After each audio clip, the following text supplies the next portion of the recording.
नाजरीन, बेंगलुरु फर्स्ट में आपका स्वागत है। आपको जैसे मालूम है, मंगलुरु के अंदर एक हत्या हुई थी।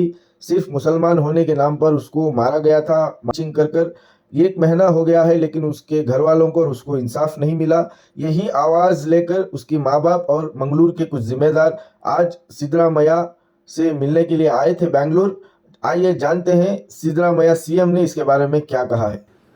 ಇವತ್ತು ಮಂಗಳೂರಿಗೆ ಇತ್ತೀಚೆಗೆ ನಡೆದಂಥ ಘಟನೆಯಲ್ಲಿ ಒಂದು ತಿಂಗಳಾಯಿತು ಅಶ್ರಫ್ ಎಂಬವರನ್ನು ಗುಂಪು ಹತ್ಯೆ ಮಾಡಿಕೊಂಡು ನಾವು ಮತ್ತು ನಮ್ಮ ಕರ್ನಾಟಕ ಸರ್ಕಾರದ ಮಾನ್ಯ ಸ್ಪೀಕರ್ ಅವರಿಗೆ ಈಟುಗಾದರು ಕೂಡ ಭೇಟಿಯಾಗಿದ್ದೇವೆ ಮತ್ತು ಎಲ್ಲ ಮಂತ್ರಿಗಳು ಭೇಟಿಯಾಗಿದ್ದೀವಿ. ಇವತ್ತು ನಾವು ಅವರ ಕುಟುಂಬ, ಒಂದು ತಂದೆ ತಾಯಿಯವರ ಕುಟುಂಬ ಮತ್ತು ನಾವು ಎರಡು ಸಮಿತಿಯನ್ನು ಮಾಡಿದ್ದೇವೆ, ಜಸ್ಟಿಸ್ ಫಾರ್ ಅಶ್ರಫ್ ಅಂತ ಹೇಳಿ ಮಂಗಳೂರು ಮತ್ತು ಕೇರಳದಲ್ಲಿ.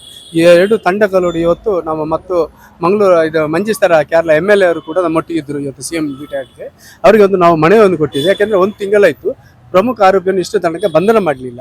ಹಾಗಿರುವಾಗ ಮತ್ತು ಇವರಿಗೆ ಇಷ್ಟು ತನಕ ಒಂದು ಪರಿಹಾರ ಕೂಡ ಕೊಡಲಿಲ್ಲ. ಯಾಕೆಂದರೆ ಒಬ್ಬ ಬಡವ, ಯಾಕೆಂದರೆ ಒಂದು ಕೆಲಸ ಮಾಡಿ, ಒಂದು ಕೂಲಿ ಕೆಲಸ ಮಾಡಿ, ಒಂದು ಏನು ರಸ್ತೆಯಲ್ಲಿ ಏನು ಸಿಗ್ತಾ ಅದು ಒಂದು ಗುಜರಿ ಕೊಟ್ಟು ಆ ಹಣವನ್ನು ತಮ್ಮ ಹೊಟ್ಟೆಗೆ ತಿಂದು ಮತ್ತೆ ತಾಯಿಗೆ ಕಲಿಸುವಂಥ ಒಬ್ಬ ವ್ಯಕ್ತಿಯನ್ನು ಕೊಂದಿದ್ದಾರೆ. ಹಾಗಿರುವ ಅದಕ್ಕೆ ಬರೀ ಒಬ್ಬ ಮೇನ್ ಎಕ್ಯೂಸ್ಟ್ ಒಬ್ಬನಿದ್ದ, ಅವನು ಇಷ್ಟು ತನಕ ಬಂಧನ ಆಗಿಲ್ಲ. ಇದೆಲ್ಲ ನಾವು CM ನಮ್ಮ ಸನ್ಮಾನ್ಯ ಮುಖ್ಯಮಂತ್ರಿ ಗಮನಕ್ಕೆ ತಂದಿದ್ದೇವೆ. ಮುಖ್ಯಮಂತ್ರಿ ಅದರ ಸೀರಿಯಸ್ ಆಗಿ ತಗೊಂಡಿದ್ದಾರೆ. ಅದು ಖಂಡಿತವಾಗಿ ನಾವು ಅವರ ಮೇಲೆ ಏನಾದರೂ ಮಾಡ್ತೇನೆ ಅಂತ ನಮ್ಮ ಭರವಸೆಯನ್ನು ಕೊಟ್ಟಿದ್ದಾರೆ. ಅವ್ರು ಏನು ಹೇಳಿದ್ರು ಇದ್ರ ಬಗ್ಗೆ?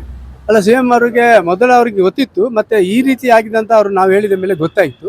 ಮತ್ತು ಅವರು ಹೇಳಿದರು, ಇಮಿಡಿಯೇಟ್ಲಿ ನಾನು DGಗೆ ಅವರು ಮಾತಾಡ್ತೇನೆ, ಮತ್ತು ಏನು ಬೇಕು ಅದಕ್ಕೆ ತಮಗೆಲ್ಲ ವ್ಯವಸ್ಥೆ ನಾನು ಮಾಡಿಕೊಡ್ತೇನೆ. ನಾವು ಮತ್ತೆ ಹೇಳಿದ್ದೇವೆ, ನಮ್ಮ ಏನೋ ಆ ತಂಡ ಇದೆ, ಏನೋ ಆ ತಂಡವನ್ನು ಇದು ತನಿಖೆ ಮಾಡುವಂಥ ತಂಡವನ್ನು ಬದಲಾವಣೆ ಮಾಡಬೇಕೆಂಬ ಒಂದು ಕೋರಿಕೆಯನ್ನು ಅದೆಲ್ಲ ನಾವು CM ಮಾಡಿ ಅದೆಲ್ಲ ನಮ್ಮ ಏನು ಮನವಿಗೆ ಸ್ಪಂದನೆ ನೀಡಿದ್ದಾರೆ. ಖಂಡಿತವಾಗಿ ತಮ್ಮೊಟ್ಟಿಗೆ ಇದ್ದೇವೆ ಅಂತ ಹೇಳಿ ನಮಗೆ ಭರವಸೆಯನ್ನು ಕೊಟ್ಟಿದ್ದಾರೆ. ಮಂಗಳೂರಿನಲ್ಲಿ ಪದೇ ಪದೇ ಇದೇ ತರಿ ಹತ್ಯೆಗಳಾಗ್ತಾ ಇದೆ. ಆದರೆ ಬೇರೆ BJP RSS ಕಾರ್ಯಕರ್ತರನ್ನ ಮರ್ಡರ್ ಆದರೆ ಕೂಡಲೇ NIAಗೆ ಇನ್ವಾಲ್ವ್ ಮಾಡ್ತಾರೆ. ಈ ಕೇಸ್ನಲ್ಲಿ NIAಗೆ ಇನ್ವಾಲ್ವ್ ಮಾಡಿದ್ದಾರಾ? ಇಲ್ಲ, ನೋಡಿ, ಅವರಿಗೆ BJP ಅವರಿಗೆ ಬೇಕಾದಂಥ ರಾಜ್ಯಕ್ಕೆ ಯಾರು ಹತ್ಯೆ ಆದರೂ ಕೂಡ ಯಾವ ಒಬ್ಬ ಅಮಾಯಕ ಯಾರಾದರೂ ಹತ್ಯೆ ಆದರೂ ಅವರು ಅದನ್ನು ತಲೆ ಎತ್ತಿಕೊಂಡು ಅದು ನಮ್ಮ ನಾಯಕ, ಹಿಂದೂ ನಾಯಕ ಅಂತ ಹೇಳಿಕೊಂಡು ಅದು ರಾಜ್ಯಕ್ಕೆ ಮಾಡ್ತಾ ಇದ್ದಾರೆ. ಆದರೆ ಮಂಗಳೂರಲ್ಲಿ ನಡೆಯುವಂಥ ಗಲಭೆ ಈಗ ಮೊನ್ನೆ ನಡೆದ ಸುಹಾಸ್ ಶೆಟ್ಟಿ ಅನ್ನೋ ಒಬ್ಬ ಕ್ರಿಮಿನಲ್ ರೋಡಿ ಅವರು 2 ಮರ್ಡರ್ ಆಗಿದೆ ಮತ್ತು ಬೇರೆ 3 ಕೇಸ್ ಕೂಡ ಅವನ ಮೇಲಿದೆ. ಅವರ ರೇಂಜಲ್ಲಿ ಅವರ ಮೇಲೆ ಏನೋ ಯಾರೋ ಇನ್ನೊಂದು ಗ್ಯಾಂಗನ್ನು ಅವರನ್ನು ಮರ್ಡರ್ ಮಾಡಿದೆ. ಅದು BJP ಅವರು ಅದನ್ನು ಇಟ್ಕೊಂಡು ಅದು ಅಮಾಯಕರು ಕೊಂದ ರೀತಿಯಲ್ಲಿ ಅವರು ಒಂದು ರಾಜ್ಯಕ್ಕೆ ಮಾಡ್ತಾ ಇದ್ದಾರೆ. ಹಾಗಿರುವಾಗ ನಾವು ಮಂಗಳೂರಲ್ಲಿ ಶಾಂತಿ ಪ್ರಿಯರು, ಮುಸಲ್ಮಾನರು ಮತ್ತು ಅಲ್ಲಿಯ ಜನರು ಕೆಲವು ಮಂದಿ ಈ ರೀತಿ ಮಾಡ್ತಾ ಇದ್ದಾರೆ. ಎಲ್ಲ ಮಂದಿ ಶಾಂತಿ ಪ್ರಿಯರು, ಶಾಂತಿಯಲ್ಲಿ ಇರುವವರು, ಶಾಂತಿ ಬೇಕಾಗಿದೆ. ಆಗಿರುವಾಗ ಇದನ್ನು ನಾವು ಮಂಗಳೂರವರು ತೀವ್ರವಾಗಿ ಈ ರೀತಿ ಆಗೋದನ್ನು ಖಂಡನೆ ಮಾಡ್ತಾ ಇದ್ದೇವೆ. ಈ ಪದೇ ಪದೇ ಆಗೋದನ್ನು ನಾವು ಈಗಲೂ CM ಹತ್ರ ಹೇಳಿದ್ದೇವೆ.